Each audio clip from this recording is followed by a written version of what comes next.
Hello नमस्कार. माझ्या मनारेच्या आपल्या या नव्या कोऱ्या भागात मी अंकिता आणि मी डॉक्टर श्रद्धा तुमचं मनापासून स्वागत करतो. आज आपण जी या नव्या अक्षराला सुरुवात करणार आहोत आणि तुम्ही आम्ही सगळे कळत नकळत जी गोष्ट जवळपास रोज करत असतो त्या गोष्टीबद्दल आपण बोलणार आहोत. श्रद्धाताई, कोणता विषय आहे आजचा आपला? आजचा आपला विषय आहे जनरलायझेशन, वा, सामान्यीकरण. येस, मी हे खूप वेळा ऐकते, पण हे खूपच जनरलाइज्ड आहे किंवा नाही तू खूपच जनरलाइज करतेस वगैरे वगैरे, हे माझ्यावरती होणारे आरोप आहेत सारखे सारखे. पण आपण सगळेच ते करत असतो, नाही का? हो, तुझ्यावर कोणीतरी आरोप करतं आणि मला स्वतःला असं वाटतं की मी जनरलायझेशन करते का किंवा ओव्हर जनरलायझेशन करते का की आणखीन एक टर्म. येस, तर आज आपण ती पण घेणार आहोत अगदी. आपल्या भागात. सो इथूनच सुरुवात करूया श्रद्धाताई. का करतो बरं आपण जनरलायझेशन? बरं, त्या आधी अगोदर आपण हे बघूया की जनरलायझेशन म्हणजे काय. येस, आणि मग लगेचच हे बघूया की ते चांगलं की वाईट आणि मग पुढे जाऊया का करतो. ओके. तर जनरलायझेशन म्हणजे मर्यादित किंवा एखाद्या अनुभवावरून खूप सर्वसाधारण असा निष्कर्ष काढणं आणि तो भविष्यात प्रत्येक गोष्टीला टिळा लावल्यासारखा लावत राहणं. बापरे, बर, ओके, याला म्हणायचं जनरलायझेशन. ओके, काय उदाहरण देता येईल बरं याचं? तुला काही वाटतं का? तुला सुचतं का काही? मला तर सुचतं, मला खूपच आहे. बघ, मला एखाद दुसऱ्या वेळेला उशीर झाला की मी म्हणते, शिवाय मला नेहमीच उशीर होतो. मला आठवतंय, माझ्या वर्गात अगदी मी 3री-4थीत असताना एक मुलगी होती आणि तिचं काहीतरी XYZ नाव होतं आणि ती इतकी शाळेच्या भाषेत सांगायचं तर धड्ड होती बरं की मला असं वाटायचं अनेक वर्ष पुढची की त्या नावाच्या सगळ्याच मुली धड्ड असतात. म्हणजे त्याचं मी कधी बोलून प्रकटीकरण केलं नाही, पण हे होतं डोक्यात की हिचं नाव हे आहे, मग ही पण तिच्यासारखी धड्ड असेल. Kind of. एकदा कुत्रा चावला की सगळी कुत्री चावतात. तर ही काही सर्वसाधारण रोजच्या आयुष्यातली आपली उदाहरणं. आणखीन एखाद्या विषयात एखाद्या वेळेला आपण फेल झालो की म्हणायचं की मला हा विषयच जमत नाही. बरोबर. एखादा इंटरव्ह्यू आपल्याला नाही नीट देता आला की मी इंटरव्ह्यू मध्येच फेल होते. हे असे खूप खूप वेगवेगळे उदाहरण आहेत. म्हणजेच काय, तर एक नियम काहीतरी आपणच तयार करायचा आणि त्या नियमाच्या चौकटीत जबरदस्ती सगळ्यांना कोंबून बसवायचं. याला म्हणायचं जनरलायझेशन. येस. सो पुढचा मुद्दा काय होता बरं? व्याख्या झाली. आता आपण ते का करतो आणि मग नंतर शेवटी जाऊया की ते चांगलं असतं, वाईट असतं, मध्येच कुठेतरी असतं. हो. येस, का करतो? तर काय आहे माहितीये का, की आपल्या मेंदूला पटापट कामं करायची असतात. जसे जसे आपण वयाने मोठे होतो तसे आपण बघ रिफ्लेक्सेस, पॅटर्न्स ह्या गोष्टी शिकतो. बरोबर. म्हणजे डास आपल्याला, म्हणजे आपण विचार करत नाही की तो कुठे चावतोय हे आपल्याला कळल्यावर मी काय करू बरं वगैरे असा विचार करत नाही, पण पटकन त्याला मारतो. हा झाला रिफ्लेक्स. कोणीतरी आपल्याकडे वस्तू फेकतंय की आपण पटकन डोळे बंद करतो किंवा हात पुढे धरतो बचावासाठी, हा रिफ्लेक्स. बॅडमिंटन खेळतो, हा रिफ्लेक्सचा खेळ आहे. ज्याचे जितके जास्त रिफ्लेक्सेस चांगले डेव्हलप होतील तितका तो चांगला बॅडमिंटनपटू असतो. हे झालं फिजिकल लेव्हलवर, बरोबर, शरीराच्या दृष्टीने. पण आपण मनाच्या दृष्टीने पण असे काहीतरी तयार करत असतो पॅटर्न्स, कारण आपल्याला पटापट डिसिजन घ्यायला मदत व्हावी म्हणून. म्हणून आपल्या मेंदूला ही सवय असते. मग तो असं करतो की एखादी गोष्ट घडली की त्याच्यातून स्वतःचे निष्कर्ष, बघ आपण काय करतो की आपल्या आयुष्यात काहीतरी घटना घडतात, मग कधी कधी आपण त्या घटना विसरून जातो. त्यातून आपण काय शिकलो हे मात्र लक्षात ठेवतो आपण. करेक्ट. तर यालाच म्हणतो आपण जनरलायझेशन. याच्या मागे त्याचा हेतू काय असतो, तर ऊर्जा वाचवावी, स्वतःला होणारा त्रास वाचवायचा असतो त्याला. पण मग कधी कधी काय होतं, फक्त तो आपल्याला सावधगिरीचा इशारा देण्यासाठी हे करत असतो, पण आपण त्याच्या पुढे जाऊन ते सगळीकडेच आपण लावून टाकतो. तर याच्यासाठी मेंदूला सोपं सरळ गणित करता यावं म्हणून वेळ ऊर्जा वाचवता यावी, प्रत्येक वेळेला नव्याने त्या गोष्टीचं विश्लेषण करायची जी गरज लागू नये म्हणून, आणि यासाठीच असतं हे जनरलायझेशन केलं जातं. खरं तर ना, जनरलायझेशन काय आहे माहितीये का, तर जनरलायझेशन ही अशी गोष्ट आहे की ज्याच्यामुळे आपल्याला पूर्वानुभव काय आहेत, त्याच्यातून आपण काय शिकलो आणि मग त्याच्यानुसार येणाऱ्या भविष्यातल्या घटना, गोष्टी, विचार सगळंच. बरोबर. या सगळ्यांशी कसं डील करायचं याच्यासाठी मेंदूनी शोधलेला मधला मार्ग आहे. ओके. मग तो मार्ग त्यांनी शोधून दिलेला आहे, पण तुम्ही तो वापरता कसा हे तुमच्यावर अवलंबून आहे. तर या कारणासाठी आपण जनरलायझेशन करत असतो. ओके. आता याला लागून येणारा जो पुढचा मुद्दा आहे तो, जनरलायझेशन करणं चुकीचं आहे का? आता असा विचार केला तर ज्या पद्धतीने आपण हे जनरलायझेशन बघतोय ना आजूबाजूला, असं वाटतं की हो बाबा, तुम्ही एखाद्या छोट्याशा अनुभवावरून सगळ्याच्या सगळ्या मूठभर गोष्टींना का त्या सगळ्या एकाच रकान्यात टाकून द्याल बरं? त्यामुळे हे चुकीचंच आहे. हो, हे चूक पण आहे आणि बरोबर पण आहे जनरलायझेशन करणं. हा, पण मग त्याच्या काहीतरी लेव्हल्स असतील, जसं आपण नेहमी म्हणतो. बरोबर. मी तुला नेहमीच सांगते की नाही, की मानसशास्त्र काय सांगतं की तुम्ही कुठल्याही ध्रुवावर पोहोचलात की तुम्ही गडबडलात. बरोबर. तुम्हाला काय करायचंय तर बॅलन्स्ड आयुष्य जगायचंय. तर दोन्ही प्रकार आहेत जनरलायझेशनचे, हेल्पफुल पण आहे आणि तुमच्यासाठी काहीतरी तुमचं नुकसान करणारं पण आहे. बरोबर. उदाहरणार्थ, दररोज व्यायाम केल्याने आरोग्य सुधारतं, हे चांगलंच जनरलायझेशन आहे ना. हा, हेल्पफुल म्हणूया आपण. हा, ते आता किती आणि कसं हे परत व्यक्ती सापेक्ष आहे. बरोबर. तर मग आता अशा ज्या गोष्टी आहेत तर आपण करतो ना, की हे हेल्पफुल असलेलं जनरलायझेशन आहे. अशा कित्येक गोष्टी करतो आपण, ज्याच्यामध्ये आपण रोज अभ्यास केला तर मला चांगले मार्क पडतील. आता तुम्ही अभ्यास कसा करता याच्यावर अवलंबून आहे. माणसं चांगली असतात, तुम्हाला सतत चांगली चांगली माणसं भेटत. तर हे असं हेल्पफुल पण आहे जनरलायझेशन, आणि तू सांगितलंस तसं ते घातक पण आहे, हार्मफुल पण आहे. म्हणजे तू जसं म्हणालीस तसं की अमुक नावाची व्यक्ती असते किंवा अमुक व्यक्तीने फसवले म्हणजे ते तसेच फसवणारेच असतात. मग आपण असं म्हणतो की बघ, आपण कसं जनरलायझेशन केलेलं आहे की आपण सिनेमे बघतो दाक्षिणात्य, आणि आपण म्हणतो की दाक्षिणात्य लोक खूप अग्रेसिव्ह आहेत. असं थोडीच आहे. तिथे पण म्हणजे पाठीवर पान पडलं तर आभाळ फाटलं म्हणून पळणारेच असे तिथे पण आहेच आहेत ना. पण आपण असं करतो, प्रत्येक जण म्हणतं.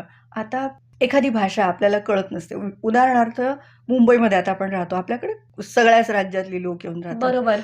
सर्वसाधारणपणे उत्तर भारतीयांचा मराठी लोकांच्या बद्दल पण असा समज आहे, भाषा समजत नसल्यामुळे. आपली भाषा कशी आहे ना, की चौकोनी शब्द आहेत आपल्या भाषेतले, त्याच्यामुळे त्यांना असं वाटतं की आपण खूप अग्रेसिव्ह आहोत असं वाटतं काही जणांना. मला स्वतःला, माझं जनरलायझेशन असू शकतं, मला असं वाटतं की तो कानडी भाषेचा जो हेल आहे त्याच्याने मला असं वाटतं की हे लोक भांडतायत का बोलतायत मला कळत नाही. म्हणजे हे माझे समज असू शकतात. बरोबर. हे जसे व्यक्ती सापेक्ष आहेत तसे. तर हे असं काही जनरलायझेशन असू शकतं माणसाचं.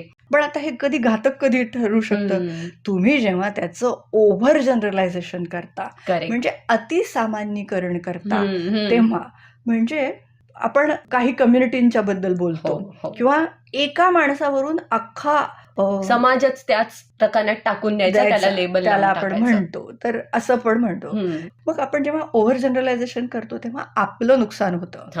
आपण नव्या अनुभवासाठी मोकळेच राहत नाही, आणि मग आपल्याला इच्छा नसताना आपण अशा ओव्हर जनरलायझेशन केलेल्या समूहाच्या संपर्कात आलो, यावंच लागलं आपल्याला, की मग आपण असे दडपून जातो आणि आपल्याला असं घाबरायला होतं की अरे बापरे, आता मला यांच्याशी डील करायचे आणि हे लोक तर असे असतात, मग माझं काय होईल.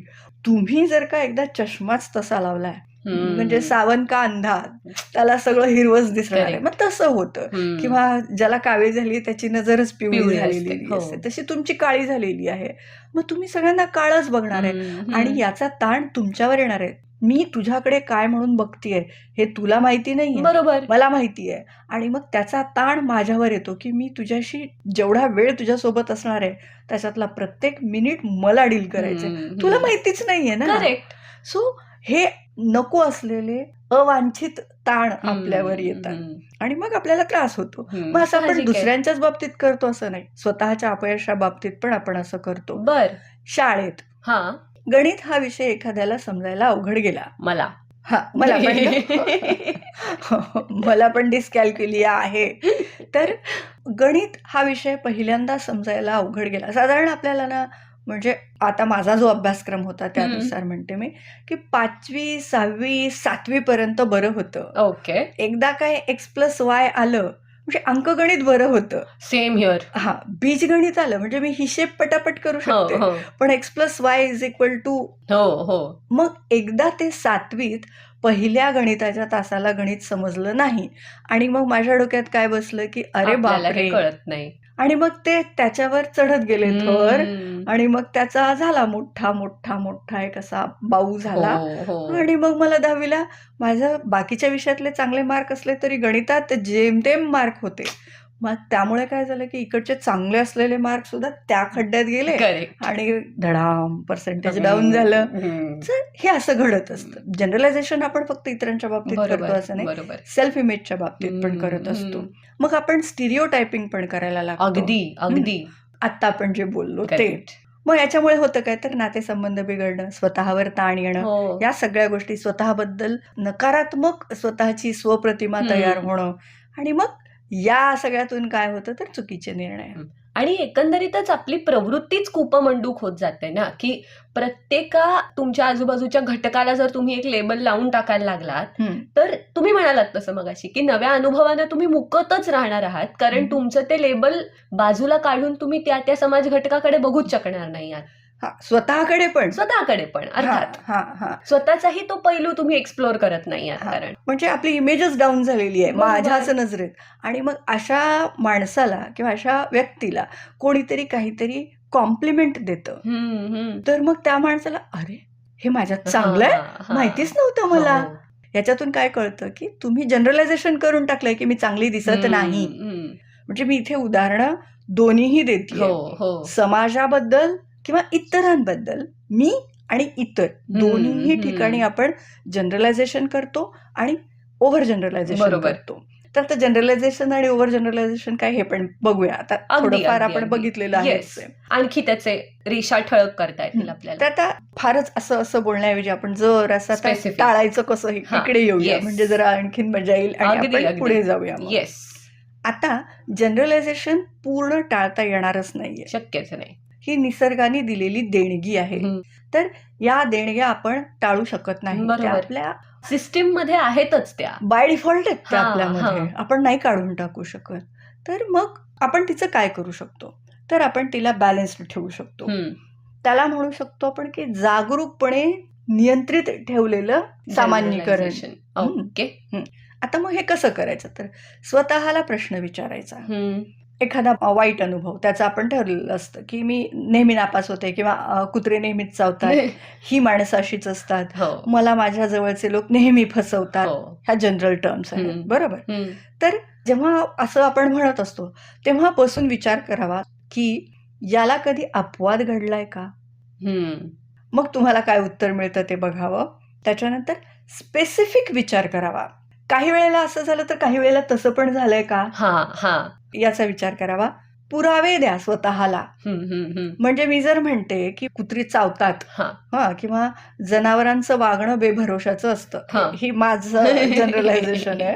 कारण मी बघितलेलं आहे बरेचदा बैल उधळलेला आणि गाय अशी धावत सुटली, असं मी बघितलं. कुत्रे अचानक एकमेकांमध्ये भांडत भांडत रस्त्यावरती आलेले.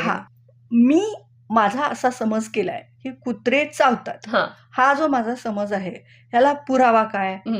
तुला रस्त्यावरून निघाल्यावर प्रत्येक कुत्र्यांनी चावलंयच का, पुरावा आहे का तुझ्याकडे. तुझ्या बाजूने ती कितीतरी वेळा शांतपणे काहीही कोणाला त्रास न देता निघून गेली असती. मग पुरावे द्या स्वतःला. तुम्ही तुमच्या स्टेटमेंटला कशाने तरी सपोर्ट करा. मग आता हे तुम्हाला कळलं की कुठून आलंय हे पोल्युशन, कुठून आलंय. मग आता त्या पोल्युशनला कसं कंट्रोल करायचं. तर हे सगळे सेल्फ टॉक असतात बरं का. मी माझ्याशी बोलत असते याच्याबद्दल. तर तुमचा तो सेल्फ टॉक आहे ना, त्याचा वाक्य तयार करताना तुम्ही ते बदला. म्हणजे मी जेव्हा म्हणते की नेहमीच मला उशीर होतो, कधी कधी मला उशीर होतो. कुत्री चावतातच, कुत्री कधीतरी चावू शकतात. कळलं. म्हणजे मग आपण स्पेसिफिक बोलतोय आणि आपण भाषा बदलतोय, आपल्या वाक्याची रचना बदलतोय. भाषा बदलतोय म्हणण्यापेक्षा वाक्याची रचना बदलतोय. हे जर तुम्ही केलं तर पुढच्या वेळेला तुम्ही कुत्री, माणसं, परीक्षा, उशिरा पोहोचणं याबद्दल तुम्ही नव्याने अनुभव घेण्यासाठी ओपन असाल. करेक्ट. तर हे असं असू शकतं. बरं, आता हे घडूच नाही याच्यासाठी काय करायचं ते जरा अवघड आहे, म्हणून मी सगळ्यात शेवटी सांगते की तुम्ही काय जो विचार करताय एखादं स्टेटमेंट जेव्हा लिहिताय तुमच्या मेंदूमध्ये, तेव्हा त्याचा विचारपूर्वक विचार करा. जाणीव ठेवा की मी काय विचार करते. जर तुम्ही तेव्हाच जर स्वतःला रोखलं आणि ह्या सगळ्या स्टेप्स केल्या, तर तुम्ही असं जनरलायझेशन करायला, हार्मफुल जनरलायझेशन करायला जाणार नाही. बरोबर. उदाहरणार्थ मी जेव्हा म्हणते की कुत्री चावतातच, तेव्हा हे ठरवण्या अगोदर 1 मिनिट, तुला किती कुत्री चावलीत रस्त्यावरची, आतापर्यंत तू किती कुत्री बघितलीयस, हे तिथेच सुरू करा. म्हणजे काय होईल तर तुम्ही हे स्टेटमेंटच तयार करणार नाही. कुत्री चावू शकतात या लेवलला तुम्ही तेव्हाच पोहोचलेले असाल, म्हणजे पोल्युटंट्स गोळाच होणार नाहीत आणि तुम्हाला ते धुवत बसावे लागणार नाहीत. त्याच्यात तुमची एनर्जी जाणार नाही. आता आपण याच गोष्टी जर अशा रिअल लाईफ एक्झाम्पल्स घेऊन बघूया. मग त्याच्यामध्ये आपण दोन्ही बघूया की आपण ते अफर्मेशन कसं बदलू शकतो तेही बघूया. उदाहरणार्थ नातेसंबंध. आता बघा, आपण हे फार कुठल्याही जवळच्या नात्यामध्ये, म्हणजे मैत्रीण किंवा रक्ताचं नातं, नातेसंबंध आणि क्लोज वन्स, सगळीच क्लोज वन्स मध्ये सगळी आली, सगळ्या कॅटेगरी. तिकडे आपण ही नेहमी याचा गोंधळ घालतो. बघ, लक्षात ठेव, तू मला नेहमी इग्नोरच करतेस, तुला मला काय म्हणायचं ते समजतच नाही, तू मला समजूनच घेत नाहीस. बरोबर. इथे काय आलं? नेहमीच, कधीच हे आलं. हे ओव्हर जनरलायझेशन आहे. करेक्ट. जेव्हा मी असा म्हणत असते, असं स्टेटमेंट माझ्या मेंदूमध्ये तयार करते, तेव्हा मला त्याच्यात काय बदल करायला हवा? बघ, आता मी इथं काय करतेय? आरोप करतेय. बरोबर. त्याच्याऐवजी मी काय करायला पाहिजे? ते वाक्य बदलून, काल आणि परवा तू बहुतेक फारच बिझी होतीस, म्हणून मला तू माझ्याकडे दुर्लक्ष केलंय असं मला वाटलं बरं का. करेक्ट. इथे मी काय केलंय? सरळ आरोप केलेला नाहीये, त्याच्यात माझं ऑब्झर्वेशन पण मी ऍड केलेलं आहे. याच्याने काय घडतं तर याच्याने माझी भावना स्पष्ट झाली. मला तुला सांगायचंय की तू मला इग्नोर केलेलं मला आवडलेलं नाहीये, तू हे केलंय, पण त्याच वेळेला मी हे पण सांगतेय की भावना पण स्पष्ट झालीये, मी आरोप पण केलेला नाहीये. मग याच्यामुळे काय झालं की भांडण टळलं. आणि एक स्पेसिफिक टाइम फ्रेम पण आली ना त्याच्यात, काल आणि परवा. म्हणजे त्या समोरच्या व्यक्तीच्या डोळ्यासमोर किमान हे तरी येतं की अच्छा, काल परवा हे 2 दिवस. मग तेव्हा काय झालं होतं बरं? मग असं काय तुम्हाला स्पष्टीकरण देऊ शकते त्याच्यावरून. नाहीतर तू नेहमीच, अरे नेहमीच म्हणजे कधी नाही, तू तसा विचारच करत नाहीस. मी जर तुला म्हणाले ना की तू माझ्याकडे लक्षच देत नाहीस, मी असं म्हणाले की मी आरोपीच्या पिंजऱ्यात उभी राहते आणि मग तू सुरू करतेस तुझा डिफेन्स सुरू करतेस. एकतर मी बंद होते किंवा मी आणखी अग्रेसिव्हली समोरच्याच्या अंगावर जाते. मग तिकडे संवाद होतच नाही, भांडण, आरोप प्रत्यारोप. तर हे असं घडतं. आता अभ्यास किंवा करिअरच्या बाबतीत काय घडतं? मी एकदा फेल झालो, मग याचा अर्थ काय? मी अभ्यासात किंवा त्या पर्टिक्युलर स्किल, आता नोकरीच्या बाबतीत तर त्या स्किलमध्ये मी वीक आहे असं आपण करतो. मग किंवा आपण असं म्हणतो की माझा इंटरव्ह्यू क्लिअरच होत नाही, म्हणजे मी कधीच सक्सेसफुल होणार नाही. बरोबर. तर तुम्ही याला असं न करता, याला जर तुम्ही हा एक अनुभव आहे असं जर केलं, जेव्हा तुम्ही हे स्टेटमेंट देता तेव्हा काय करता तुम्ही? एक अनुभव म्हणजे तुमची ओळख, माझी आयडेंटिटीच करून टाकलं मी, म्हणजे इतक्याशा गोष्टीला माझ्या व्यक्तिमत्वाशीच जोडून टाकलं मी. तर असं केल्याने काय झालं? एकतर खूप साऱ्या नकारात्मक भावना आल्या. बरोबर. आणि काय झालं? तुमचा सेल्फ कॉन्फिडन्सच गेला. म्हणजे तुम्ही तुमच्यामध्ये कॅपॅबिलिटीज असून, तुमच्यामध्ये ते कॅलिबर असून पण तुम्ही तो समज केलाय, म्हणजे पुढच्या वेळेला तुमच्यापेक्षा लायक नसलेली व्यक्ती ती त्या जागी निवडली जाणार. आणि मग तिकडून पण तुम्हाला याला तर खरं काहीच येत नाही आणि हा निवडला गेला आणि मी नाही गेलो. करेक्ट. हे परत करेक्ट. हे असं होतं. मग यावेळेला बॅलन्स विचार कसा करायला हवा? तर यावेळी माझी तयारी अपुरी होती, पुढच्या वेळेला मी फुल तयारीनिशी जाईन, हे तुम्ही करू शकता. म्हणजे इकडे काय झालं की तुम्ही फिक्स्ड माइंडसेट करण्याऐवजी तुम्ही ग्रोथ करायला स्कोप ठेवलाय तुमच्या माइंडसेटला. बरोबर. तो रिजिड नाही करून टाकलाय. आता स्वतःबद्दल हे पण फार असतं. म्हणजे मी सोशली खूप ऑकवर्ड फील करते किंवा मी चूक केली म्हणजे मी युजलेस आहे हा असं. हो बरं तिथे आपण तेच केलंय की इतकीशी तिळा एवढी गोष्ट आपण खूप मोठी ठीक करून करून ठेवली आपल्या 5 फुटा उंची एवढी करून आपण आपल्या प्रत्येक पेशीमध्ये तिला खुपसून टाकलंय, आपण तिच्या डीएनएतच घालून हो, टाकलंय हो. आपण. मग याच्यामुळे काय झालं की ते खूपच मोठं झालं. बरोबर. हा, मग यालाच ओव्हर जनरलायझेशन म्हणायचं. अतिसामान्यीकरण किंवा अति भयंकरीकरण असं म्हणू शकतो आपण Correct. त्याला. मग इकडे काय करायला हवं, बॅलन्स विचार काय करू शकता तुम्ही, तर काही सिच्युएशन्स मध्ये मला ऑकवर्ड वाटतो, बरोबर. पण सगळीकडेच वाटतं असं नाही. आता सोशली म्हणजे बघ, सोशल गॅदरिंग्स पण वेगवेगळ्या प्रकारची असतात. हो हो हो हा, अगदी काही मित्र, फॅमिलीतली माणसं, फॅमिलीतली आणि जवळची माणसं, करेक्ट. आणि एक मोठा समारंभ, एक्सटेंडेड फॅमिली टाईप म्हणतो आपण. किंवा अगदीच आपल्या कम्युनिटीची लोक, हा, हा. जिथे आपण सगळ्यांनाच ओळखतो असं नाही, बरोबर. किंवा मग आणखीन काहीतरी, कुठली तरी सभा, हम्म. कुठलं तरी मंडळ, हो असे वेगवेगळे प्रकार असतात. करेक्ट. मग आपण जेव्हा असं म्हणतो की मी सोशली ऑकवर्ड वाटतं मला, तेव्हा आपण हे विचार करायला हवं की या प्रत्येक गॅदरिंग मध्ये मला असं वाटतं का? करेक्ट. नाही वाटत ना. बरोबर. मग मी असं कसं म्हणू शकते की मला सगळ्याच सोशल गॅदरिंग्स मध्ये ऑकवर्ड वाटतं. उलट असं असतं की खूप मोठी सभा असेल तर तिकडे ऑकवर्ड वाटत नाही, कारण आपल्याला कोणी ओळखतच नसतं. जेव्हा आयडेंटिटी नसते तेव्हा मला प्रूव्ह करायचं नसतं की मी काय आहे. बरोबर. नाही ना वाटलं तिथे, मग आपण असं कसं स्टेटमेंट, एक स्टेटमेंट कसं सगळीकडे लागू करू शकतो.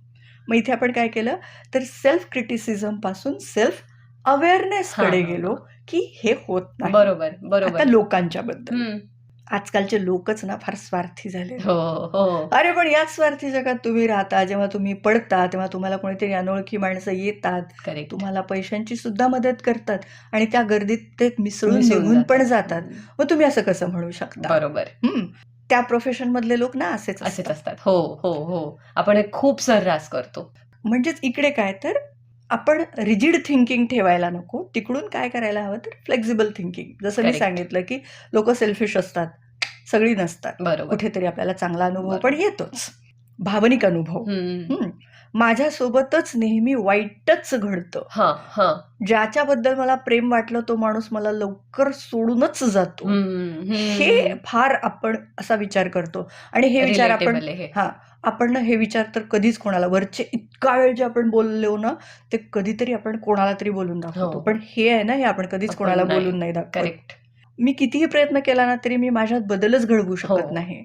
पण तुम्ही प्रयत्न केलेत म्हणजे नक्की काय केलंय? बरोबर बरोबर. बदल करायचा आहे म्हणजे नक्की काय? पहिलं गोल सेटिंग असलं पाहिजे. तर इथे आपण फिल्टर लावला पाहिजे, जे आपण बोलत होतो की मी कितीही प्रयत्न केले तर मी बदलत नाही, किंवा माझ्याबरोबर नेहमी वाईटच घडतं, मी ज्यांच्यावर प्रेम करतो ती माणसं निघून जातात, ह्या सगळ्यांच्या बाबतीत. तर आतापर्यंत काही चांगलं घडलंच नाही का? आत्ता काही गोष्टी वाईट घडतायत पण मागे चांगल्या घडलेल्या आहेत, आणि मला पूर्ण आशा आहे, अपेक्षा आहे, किंवा मला विश्वास आहे की पुढे चांगलं घडेल. म्हणजे मी कन्फर्म पण आहे आणि मी होपफुल पण आहे, ऑप्टिमिस्ट पण आहे मी. मग इकडे काय केलं आपण, होपलेसनेस तिकडनं आपण रिअलिस्टिक होप पर्यंत पोहोचलेले आहोत. आता ना आपण एक छोटंसं प्रॅक्टिकली हे कसं बघता येईल बघूया. मी जनरलायझेशन करते की नाही हे कसं शोधायचं. जर तुमच्या बोलण्यात नेहमी, कधीच नाही, सगळे, मी नेहमीच असे जर येत असतील, वारंवार येत असतील, तर तुम्ही जनरलायझेशन करताय. परत एकदा सांगते ते शब्द, नेहमी, कधीच नाही, सगळे, मी नेहमीच. तर समजून घ्या की तुमचं हे जनरलायझेशन ओव्हर जनरलायझेशन लेवलला चाललंय आणि त्याला करेक्ट करायचा प्रयत्न करा. आता आणखीन एकच मुद्दा घेऊया, ते म्हणजे जनरलायझेशन तर खरंच चुकीचं नाहीये, पण त्याचा योग्य वापर करायला हवा. ते कधी जमेल? क्लिअरिटी, बेटर डिसिजन्स आणि हेल्दियर रिलेशनशिप्स असतील तर हे जमतं. आता या 3 गोष्टी आपण वेगवेगळ्या आपल्या आतापर्यंतच्या एपिसोड्स मध्ये बोललो. क्लिअरिटी बद्दल तर आपण नेहमीच बोलतो. बेटर डिसिजन्स कशी घेता येतील हे आपण एन्झायटीच्या पार्टमध्ये बोललो होतो. प्रत्येक वेगवेगळ्या ठिकाणी स्कॅटर्ड, आणि आपण वेगवेगळ्या मुद्द्यांवर पण बोललेलो आहोत. हेल्दी रिलेशनशिप्स कसे ठेवायचे हे तर आपण नेहमीच बोलतो, आपल्या पॉडकास्टचा गाभाच येतो. आता तू न सुचवलेला पण तरीही मला आठवलेला एक मुद्दा मला इकडे ऍड करायचा आहे. अगदी. ओव्हर थिंकिंग आणि जनरलायझेशन यांचा काही संबंध आहे का? बहिणीच आहेत या एकमेकींच्या साधारणपणे. नाही, बहिणी तर आहेच आहेत, हा, पण ह्या ना जरा अशा दुष्ट बहिणी आहेत एकमेकींच्या. भांडणाऱ्या. नाही, मग एकमेकां म्हणजे ज्यांच्या ठाई ह्या 2 बहिणी आल्या हा, त्यांचं काही खरंच नाही, अशा ओके लेवलच्या बहिणी आहेत ओके ह्या. ओके, हा, गॉट इट गॉट इट. कळलं हा तुला? हा, ह्या ओके, जिकडे आल्या तिकडे ह्या विध्वंसच करणाऱ्या आहेत. बर हा. बर.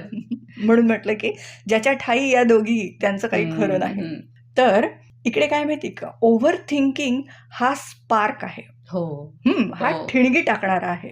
तर जनरलायझेशन हे काय माहिती का, त्याच्यात पेट्रोल पेट्रोल आहे. ओतणारा आहे. कळलं? म्हणून मी Correct. काय म्हटलं की ओव्हर थिंकिंग तुम्हाला इग्नाइट करतं आणि हे तुम्हाला बर्न करून टाकतं. बरोबर बरोबर. सो हे दोघं जण एकत्र कॉम्बिनेशन आले की खरं नाही काही त्याचं. म्हणून तर हे आपल्याला टाळलं पाहिजे. म्हणून जनरलायझेशन कधीही जनरलायझेशन लेवललाच ठेवा, त्याच्यामध्ये ओव्हर थिंकिंगचं पडू देऊ इंधन नका. घालू नका. नाही, ठिणगी पडलेलीच आहे, त्याच्यात पेट्रोल घालू Correct. नका.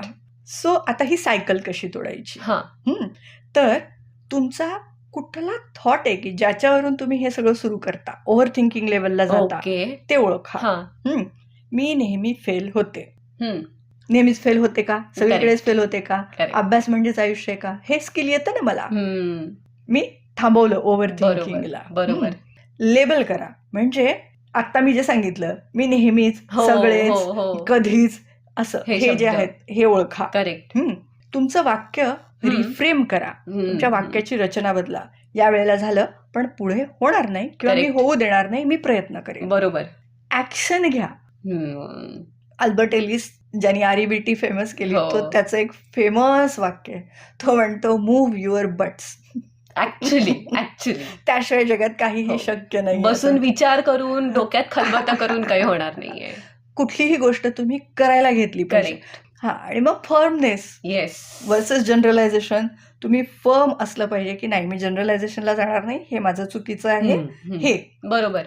तुम्ही नाईसली कनेक्ट व्हायला पाहिजे, असं जनरलायझेशन करून नाही. करेक्ट. सो हे असं आहे.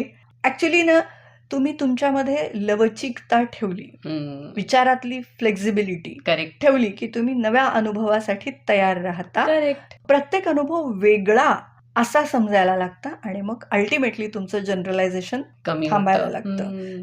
आपण काय करतो माहिती का, की आपण जेव्हा एकमेकांना भेटतो की नाही, तेव्हा आपण आपल्या विचारांबद्दल बोलतच नाही, आपण ना Correct. भंकस करत असतो. सिरियसली. मग त्यामुळे काय होतं माहिती का, की अशा ज्या गोष्टी असतात ना, जर आपण बोललो एकमेकांशी, त्यालाही वेगळी कारण आहेत, आपण असं बोलत नाही त्याला, तर आपण जर या गोष्टी बोललो की बघ ना, मला असं वाटतं माझ्याबद्दल, आणि मग समोरचा खरंच तेवढा सेन्सिबल असेल तर नक्कीच आपल्याला जनरलायझेशन स्वतःचं ब्रेक करायला, किंवा मी जनरलाइज करतेय, ऍटलिस्ट हे रिअलाइज व्हायला तरी मदत होऊ शकते. म्हणजे बघ, आता तुझी मैत्रीण तुला एव्हिडन्स देऊ शकते की छे ग, हा तुझा गैरसमज आहे, त्यावेळेला नाही का तू हे व्यवस्थित केलं होतं. एक्झॅक्टली. कारण तू ते नोटीस केलेलं नाही, रजिस्टर पण केलेलं नाही, पण ते तिने केलेलं. बरोबर. ते तुला मदत करू शकतात. पण आता ती प्रत्येकाची कारणं वेगळी आहेत. तशा व्यक्ती मिळायला पाहिजेत, तेवढं विश्वासार्ह आपला एकमेकांच्या मधला बॉन्ड असला पाहिजे. सो पण आपले श्रोते मात्र किंवा आपले ऐकणारे मित्रमैत्रिणी मात्र आपल्याशी नक्की बोलू शकतात बरं का. आम्ही असं काही तुमच्याबद्दल जजमेंटल वगैरे होणार नाही. तुम्ही आमच्याशी नक्की या विषयावर तुम्हाला जर असेल तर काही बोलू शकता. आणि आपण अगदी पहिल्या भागापासून म्हणतोय की आपल्या आजूबाजूला असे मित्रमैत्रिणी हेरून ठेवा, ज्यांच्याशी अशा इतक्या मोकळ्या पद्धतीने आपल्या मनातलं सगळं शेअर करता येऊ शकतं. आणि ते तुमचं शांतपणे ऐकून घेणार आहेत, without being judgmental or without generalizing in their own mind also. किंवा किमान ते तुम्हाला कान तरी देतील. एक्झॅक्टली. तर असे मित्रमैत्रिणी हेरून ठेवा, त्यातले आम्हीही एक आहोत असं कन्सिडर करून चाला. आणि तुम्ही जनरलायझेशन, अर्थात मी सुरुवातीला म्हटलं आणि आपण भागभर बोललो तसंही, आपण सतत करत असतो. त्याच्यामुळे तुमचे काय अनुभव आहेत, वाईट आहेत, चांगले आहेत, आणि हे जनरलायझेशन ब्रेक करून तुम्ही पुढे कसे गेलात, हे तुमचे सगळे अनुभव आमच्यापर्यंत नक्की पोहोचवा, कारण आम्ही जनरलायझेशन करतो. एक्झॅक्टली. आणि त्याच्यातून बाहेर पडायला, त्याच्याकडे वेगळ्या दृष्टीने बघायला तुमचे हे अनुभव कदाचित आम्हाला मदत करू शकतील. त्यामुळे हे सगळं आमच्यापर्यंत नक्की लिहून पोहोचवा. तुमच्या प्रतिसादाची आम्ही वाट बघतोय. आजच्या भागात आपण इथेच थांबूया.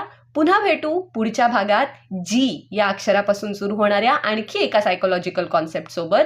तोपर्यंत हा भाग ऐका, मागचे भाग ऐका, पुढच्या भागांवर लक्ष ठेवा, लाईक करा, शेअर करा, सबस्क्राईब करा. माझ्या मनारे. नमस्कार.